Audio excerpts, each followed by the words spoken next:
How's it going, everyone? It is Prashan here, and last week during SnapCon, I did not play Marvel Snap as much as I wanted to, and I fell to rank 16K, right? So, during that time, I guess it's been a week now, right? It's been a week. So, me and Tucker went over this deck in the top decks of the week. I'll put the link down in the description. That way, you guys can see all the decks. But this one has worked particularly well for me. I went from 16K to 1600 in a matter of a few days. I sorry for my alliance. I think I hit 4K on an alliance almost, but I'm sorry I've neglected my bounties just to climb rank, just to prove to you guys, right? Like anybody can reach these higher ranks as long as you're playing the right deck and you put enough time into it, right? I think it's mostly that. It's time. Do you have access to the cards? And then do you know when to snap and retreat, right? Those are the factors. So let's cut into the deck. It's a Sandman deck. Of course, you guys can tell by the thumbnail, right? But this is the Sandman deck. We have Nebula, Spider Ham, White Widow, Jeff, Cassandra, Nocturne, Copycat, Captain Marvel, Claw, Sandman, Ultron, and Red Hulk. So the Sandman deck with Ultron has evolved a ton. It's not really like a zoo. It's more of like good cards, right? So typically with Nebula, I put her in the left lane at the beginning of the game. I just put her in the left lane. I mean right lane, sorry. Right lane. Set her and forget her. Sometimes I get screwed by location. Sometimes it goes in my favor. Like if it's like Death's Domain. But if it's Space Throne, you get screwed. But I just do it because you could gain a couple extra power from that. And then next we have Spider Ham here. Spider Ham, you're just getting some intel and you're disrupting whatever they have going on. That's why Spider Ham is in this deck. And then next we have White Widow. White Widow is just good, just for some clog. I typically try to put her in the Nebula lane because it scares them off into filling that lane. Like they don't want to fill that lane too early. So I think Nebula, White Widow in the same location works out fine for me. It might work out fine differently for you, just situational, right? So if you like see like Bar Sinister or something, like of course you want to put White Widow in there, but typically that's what I do. That's like majority my game plan. The next we have Jeff. Jeff is a Swiss Army knife. I think if you play Sandman on 5, you could play Jeff. Well, of course, you could play Captain Marvel, then Jeff on 6. But typically, I play him on curve. I really don't need the Captain Marvel Jeff thing unless like the cards just don't go my way. But Jeff just goes in those locations you can't get into, and he's like a Swiss Army knife where he could just like move around, right? And this Jeff is so cuddly and cute. I need to get him Crackle though. We need a Crackle that way it looks like bubbles. And then next we have Cassandra Nova. Cassandra Nova is pretty good in this deck, especially when you go against those Airsham decks. She's so clutch. Like, and they don't get Shang-Chi too. Like you, well, I think we're gonna talk about the other card soon. But when you use Copycat, you copy their Shang-Chi, and then like you Cassandra Nova them. You know they can't take down this card. She could just basically hold down a lane by herself against the Airsham deck. Is so good, so clutch. And then next we have Nocturne. Nocturne gets rid of those bad locations. She's another card that's movable. That way you could just like deceive your opponent. You could get rid of Limbo as well. Just shut the game off because I've been noticing a lot more Tribunal lately, which has been very, very sneaky. And then those, of course, Surfer decks that try to rely on that turn 7. So Nocturne has been awesome.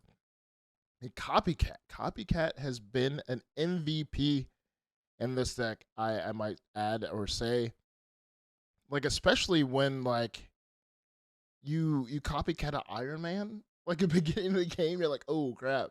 Or you copycat like a Shang-Chi, you're like, oh, I got you. Or you copycat their like Darkhawk, and you know they're like a Darkhawk stature deck, or you copy their like Moon Knight or something, you know they can't mess with you. So it's just giving you more intel at the beginning of the game. You know what they're trying to play. I think once you get to the higher ranks, you could pretty much predict what they're gonna do turn by turn, or at least what cards they're gonna play. But Copycat, so good. And then next we have Captain Marvel. She's a MVP too. I typically try to like spread my power in a way on the board where Captain Marvel can win you games. Like the Captain Marvel emote's probably the one I've been using the most because she can win you so many games. And next we have Claw. Claw is Law. Of course, you want to play him in the left or in the middle. I think if you don't have Sandman on 5 or somehow, some way, like you could play him on 4, play him. He could save you game as well, especially if you played Captain Marvel. It's basically 12 power on the board, right? You have 4 in the location you are, and then the location to the right gets the 8 power. And then next, of course, more sand, right? So we got Sandman here. Just slows everything down, especially with those Thena decks, those Surfer decks. They want to play multiple cards, and you just stop them from doing that. So Sandman is so awesome. And then with Sandman, Ultron. Ultron is pretty cool too. Even without Sandman, I think Ultron is good on turn 6 because it just fills up every lane and they don't expect it. Like it's like you're just playing cards and like, all right, what is this person doing? And then all of a sudden you fill up every single lane and then you win by like 2 power on a location. They're like, how, like what? So yes, MVP. And then Red Hulk, definitely. I need to switch it out to this one. I'll make it the favorite. Red Hulk here, definitely a scare tactic, and he can win you games too. I feel like I don't play Red Hulk that much. I think you could probably go Doom if you want to. If you don't have Red Hulk, you could go Doom. But Red Hulk is basically here to scare your opponent, to let them know you have something big, and then you just play Ultron. That's what you do.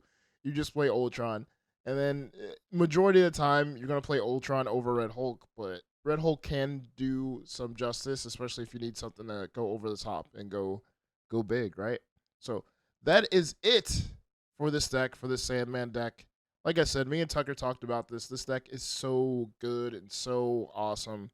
I climbed so high in ranks with this, and maybe you guys can too, especially if you're not infinite yet.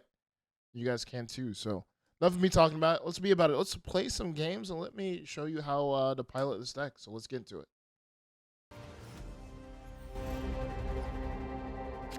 All right, so we have Necrotia as our first location.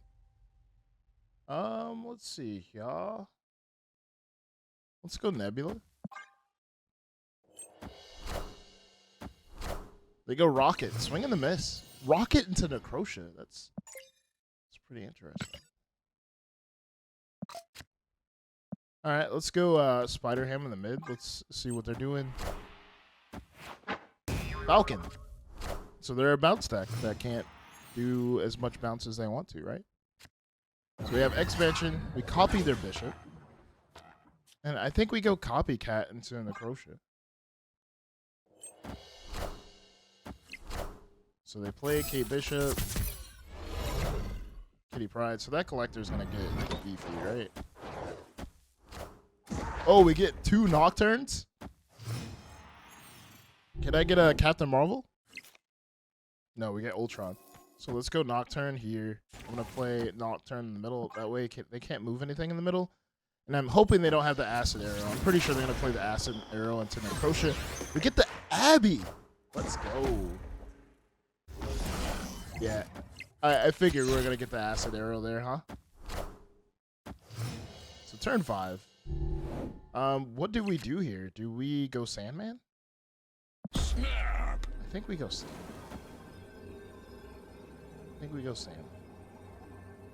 And then we'll end this turn. I think they want to play multiple cards, right? So there's 2 cards. They play Sandman, they play Kitty Pryde, so the collector's going to get big. Black Swan. So they're going to drop a bunch of 1-drops on us final turn, but they won't have the opportunity to. I think we're going to go Nocturne here, and then we're going to go Ultra. And this should give us the dub.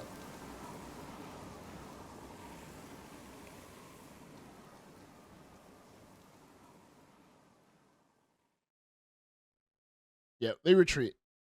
Victory. Yeah, they wanted to do a lot with Black Swan, but they couldn't. And then like we did a lot of disruption. Your Black Cat steals your bishop, like the Spider Ham taking away the Falcon in the beginning. So much disruption, and we get the dub. So GG's.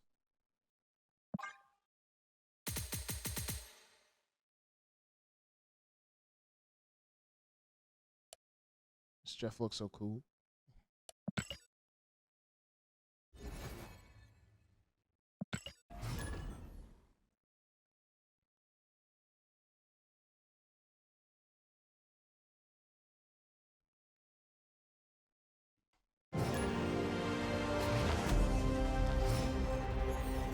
Alright, so we have Cassandra Nova, White Widow, Spider Ham, and Claw. So let's go Spider Ham.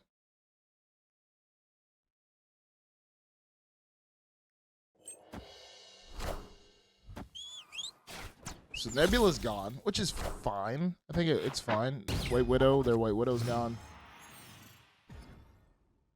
I wonder if they're playing Mill. We could play Cassandra now a turn early.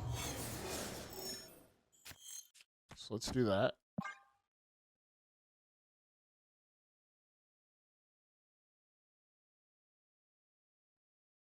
Will they play like Baron? Baron Zemo? Gladiator? Gladiator takes Jeff. My Jeff is gone.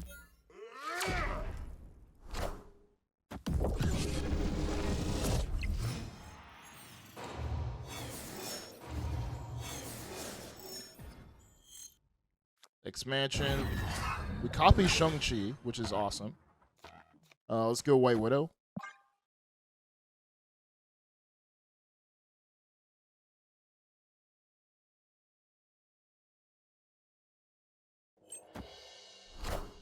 Dr. Octopus grabs Copycat, right? No, Claw.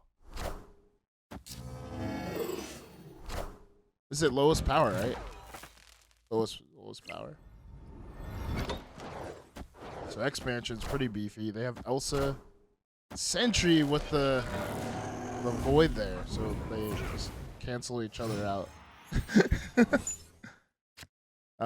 Let's go Captain Marvel in the middle. Give me a goblin.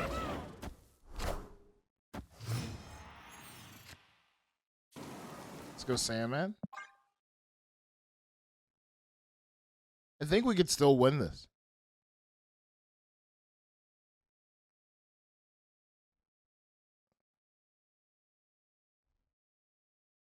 I think, should I snap? I don't want to boomer snap, but I think we could snap here.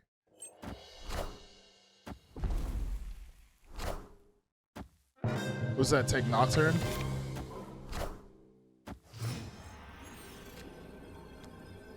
So 9. Snap. Let's snap. That ties it there. Puts 2 more there. I think we got it.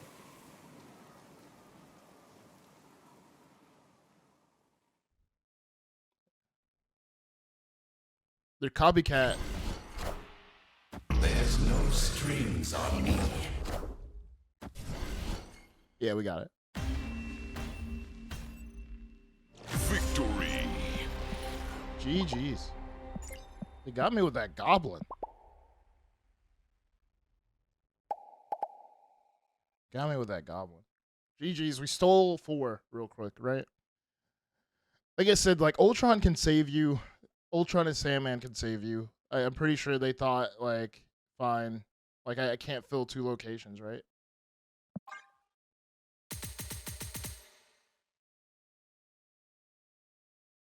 Nocturne. She gets the boosters. So we move to 1486.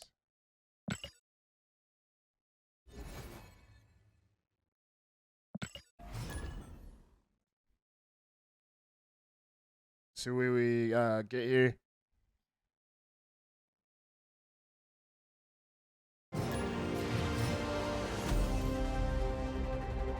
So we have X Mansion here. Nocturne, Claw, Red Hulk, Captain Marvel. So pretty good hand to start off. I wish I had like Nebula, Spider-Ham, like some of the lower cost cards, but it's fine. So they play America Chavez. I'm thinking this might be Surfer. And there's Ultron. So nothing low in our hand at all. Daily Bugle. Live from the Daily Bugle. Kazar. So this is Zoo. This is Zoo. So this is probably my worst matchup. Hey, you found a rook.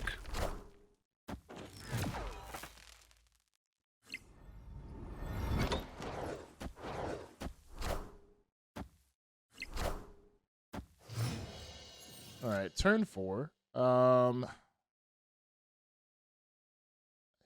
think I'm gonna go Captain Marvel. I think this is just a tough matchup. I think this is the time that we play Red Hulk. So Kyra, Nico.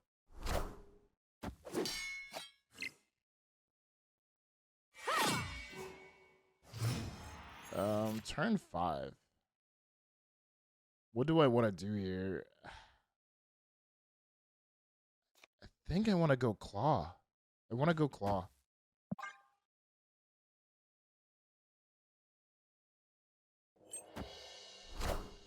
Electra.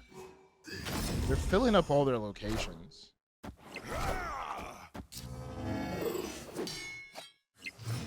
So that's 14. Oh, man.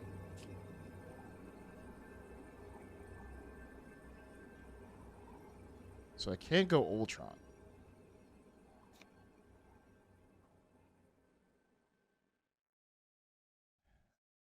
Like, the thing is, they could still move this Nightcrawler. So do they move Nightcrawler over here and play Gilgamesh? I think that's what happens. Like, that's the only thing I'm afraid of.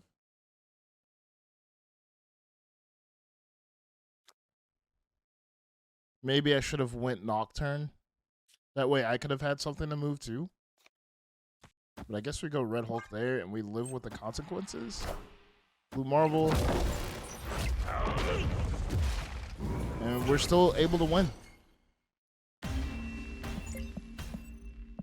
Victory. GG's. Oh, man. Like, I was really afraid of the Gilgamesh. Because Gilgamesh is in these decks. But, yeah, we're able to get the dub.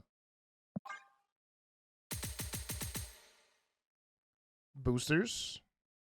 So, we're at 1447. I legit won 3 games in a row, right? Oh man, 3 games in a row. Yeah, let's put some power on action here. So that is it for this video. Yeah, we basically rolled through. I showed you the deck. I showed you some games, all in a row, unedited. That way you guys can see. I know I used to get comments all the time saying that, like, you just post your wins, right? But majority of the time when I record, there's times where I don't lose. And I edit that way it's more concise, right? And saves time. But this video is only 18 minutes, so we're fine. So thank you for watching. If you guys have questions about this deck, replacements, let me know in the comments. I'll try to answer them as quick as I can. I have a birthday stream that is going on tomorrow, so be on the lookout for that. Thank you again for watching. Be safe, keep on snapping, and peace. Snap.